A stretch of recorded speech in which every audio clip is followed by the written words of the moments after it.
Will, seja muito bem-vindo. Mais uma vez, é sempre um prazer falar com você. Você aí de Miami, eu de Nova York. E eu gostaria de começar te provocando. Você escreveu um artigo para a própria Avenue, imagino que para as próprias mídias da Avenue, e esse artigo extrapolou. Eu vi ele circulando na mão de vários influenciadores, outros veículos, onde você. Eu confesso que eu não li, então eu peço perdão, mas vai ser uma tremenda oportunidade então para você me contar. Porque lá você fazia uma comparação, né? Eu não li, eu não li ele por inteiro, mas eu vi que você fazia uma comparação com o IPCA mais, né, 6%, IPCA mais 6%, com o título do Tesouro Americano. Primeiro, o que você estava defendendo ou atacando e por que ganhou tanta repercussão? Boa, Bruno, sempre um prazer estar aqui conversando contigo. Lê lá que eu acho que até para te concordar, para ter a tua opinião qualificada. Mas o que quis chamar a atenção é que, de fato, recentemente as taxas no Brasil, elas atingiram esse patamar de 6%. Né? A gente no Brasil, a gente aprendeu que para investir eu tenho que estar sempre eu tenho que estar amarrado, eu tenho que abraçar a inflação, porque volta e meia tem alguns sustos aí com a inflação. Então, quando a gente investe, por exemplo, num pré-fixado, você trava uma taxa lá que pode ser de 10, 12, 13, não interessa. Aí do nada tem uma surpresa inflacionária e aquele teu retorno ele acaba minguando, né? O retorno real ele acaba minguando, o retorno acima da inflação ele acaba ficando pequeno. Então a gente aprendeu que tem que estar sempre uma inflação mais alguma coisa. Legal, bacana. E aí, durante algum tempo, a gente viu essas taxas flutuarem. Elas flutuam ao quê? Ao sabor do risco da economia, né? E ao sabor das taxas de juros internacionais.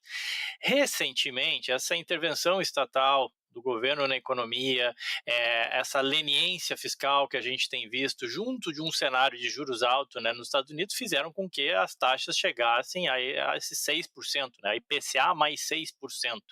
E aí, quando você olha, e isso assim, é uma taxa bastante interessante que muita gente chamou atenção no Brasil, e de fato é legal, é bacana o IPCA mais 6. Só que o ponto é que essa taxa ela não é tão rara assim quanto aquilo que a gente vive aqui nos Estados Unidos, e é isso que eu quis chamar a atenção.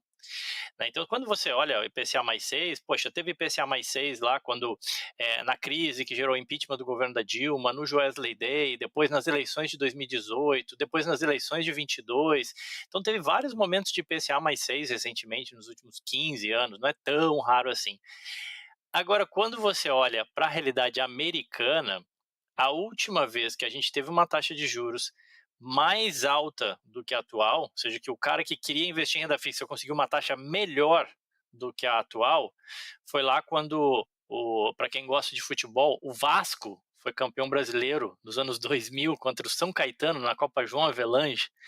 Ou ainda, o David Beckham era o craque da seleção inglesa, o cara já está aposentado, já é dono de clube.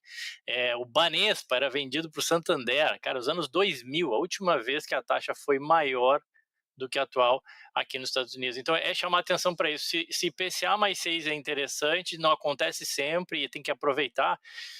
Cara, atualmente você tem dólar mais 6 investindo num título do governo brasileiro. Dólar mais 6 é muito bom, inclusive o dólar bateu o IPCA aí numa janela de 10, 15 anos. Então é chamar atenção para isso. Tá, mas então, peraí, deixa eu esclarecer, porque eu fiquei confuso em um ponto e talvez quem assista também. O que você está sugerindo é dolarize seu dinheiro e compre o título do Brasil estando em dólar, é isso? Cuidado, eu não estou dando nenhuma recomendação aqui em canal aberto, mas é chamar atenção assim, se IPCA mais 6 é bom no Brasil, o título com o mesmo risco aqui nos Estados Unidos, ele paga dólar mais 6,20 para ser mais exato. Né? Ou seja, o mesmo título do governo brasileiro. Ah, não, mas aqui no Brasil eu tenho, sei lá, uma debênture incentivada, uma debênture de uma empresa que me paga IPCA mais 7. Ora, aqui nos Estados Unidos também você tem títulos de empresas brasileiras que te pagam dólar mais 7, dólar mais 8 até. Daí vai depender do risco que você quiser correr. Ah, não, eu queria diversificar, fugir do risco Brasil e tudo mais. Legal, você tem título do governo americano ou de empresa americana que paga dólar mais 5. Né? Toda aquela questão de risco-retorno.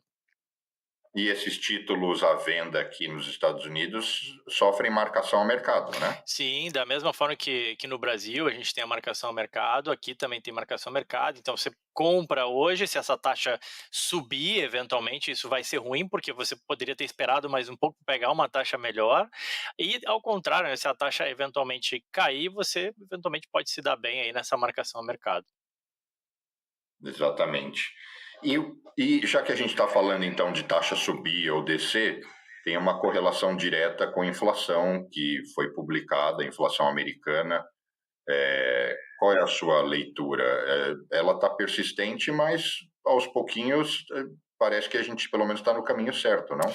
Exato, a gente teve um dado nessa semana que foi o PCI. Da mesma forma que no Brasil a gente tem o IGPM, IPCA, IGPDI, aqui também tem alguns diferentes. O PCI, que é esse dado que é o mais olhado pelo Banco Central americano para balizar os juros aqui nos Estados Unidos, a Selic americana, digamos assim, né?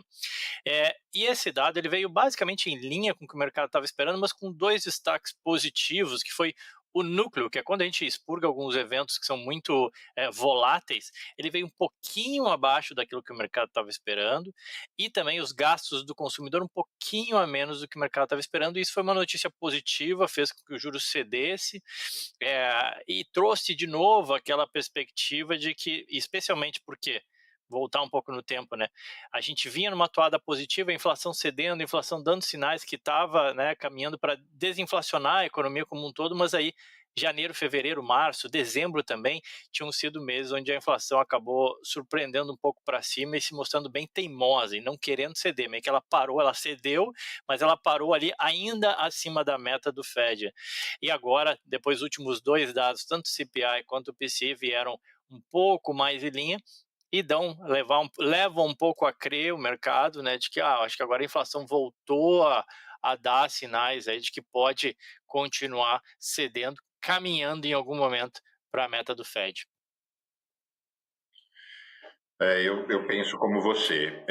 E nessa semana a gente também teve o PIB, né, americano, que eu acho que é mais um indicador que contribui para isso. Queria ouvir a sua opinião. Não, exatamente. A gente começou o ano, assim, a gente teve muito dado aqui da economia americana muito forte, muito resiliente, surpreendeu todo mundo para cima. E aí ficou aquela expectativa, poxa, será que a economia vai continuar bombando? Não, a economia desacelerou e a partir de abril a gente começou a ver vários dados aí de uma economia, né, que dá alguns sinais.